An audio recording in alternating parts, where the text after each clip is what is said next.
modern day France. It's not like today where something happens and we know about it instantly via social media and other things like that.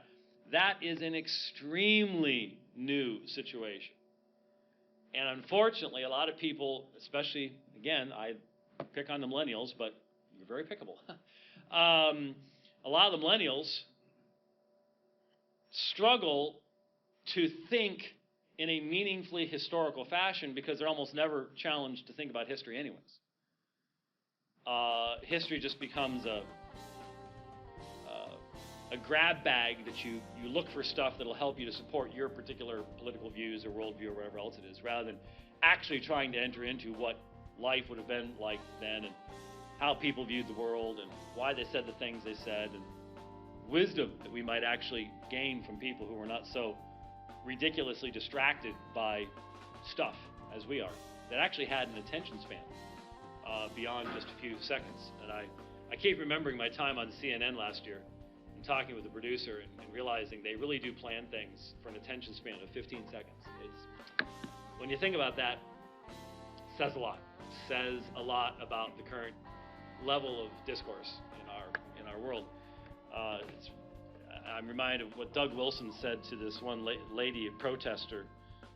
If you've ever seen the video of this, when he was speaking on the subject of homosexuality at a university, and she'd never let him get past the middle of the second sentence. And eventually he said, "Young lady, you need to understand, sometimes I have thoughts that take more than 2 sentences to express." And there was something, it was meant to be communicated there. Missed it, just right over the top. But he's right, and people struggle with that. Now, when we look at the Apostolic Fathers, what is the first writing we have from a Christian that is not in the New Testament? Well, you're not going to be overly shocked to discover that there is dispute about this.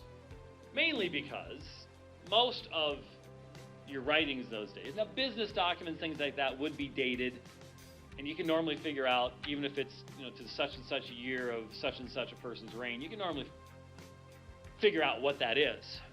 But like an epistle that you're writing to a church or something is generally not going to have 15 April AD 57 on it or something like that. So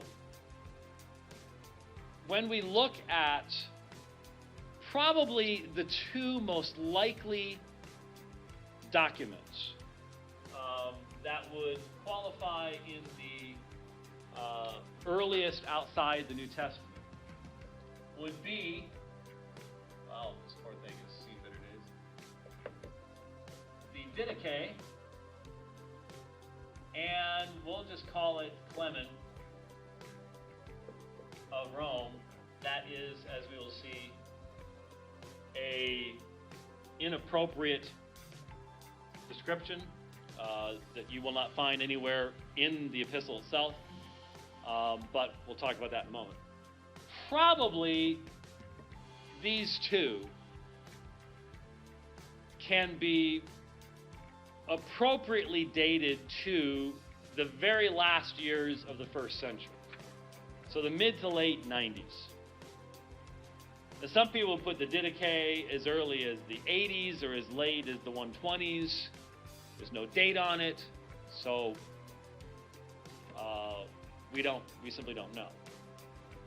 But these are probably the two earliest extra-canonical. Now, when we say extra-canonical, that doesn't mean that there weren't people. For example, we'll see the Shepherd of Hermas, Epistle of Barnabas.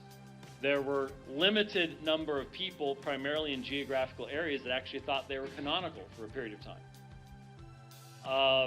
But when we're talking about extra-canonical, we're meaning looking back with the canon of Scripture as we have today. These are not in the canon of Scripture, and which were the earliest ones? And probably these two. today we're going to look at Clement of Rome, then we'll look at the Didache. And by the way, as I mentioned before, these books are widely available.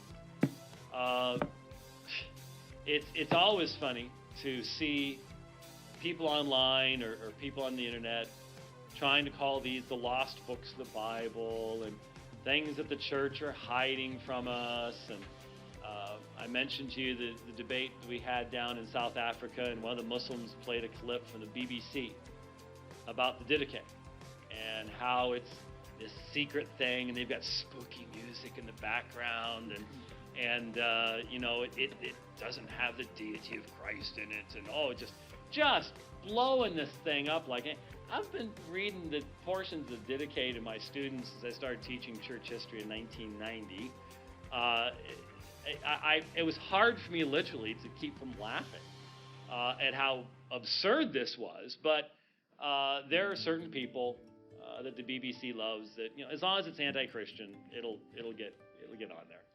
And so this stuff is generally available. If you go to ccel.org, ccel.org, that's a good website that has all sorts of freebie books in church history. There'll obviously be translations that are 100-some odd years old because it's free, but ccel.org is one place you can go.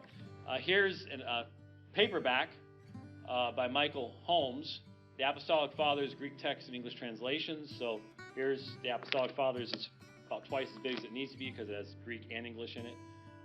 But that's available to you in printed form. All this stuff is available if you've got Logos, BibleWorks, PC Study Bible, Olive Tree, Accordance, all that stuff. These things are available. I have all these on my phone, my iPad, all that kind of stuff. But what I don't have, and why I had to go by the office this morning to pick up my paper edition, I have all this on my iPad, but one of the most enjoyable classes I ever got to teach at Golden Gate years and years ago was in the late 90s. And or early 2000s, I forget now which one it was. But anyway, I taught a class called Development of Patristic Theology.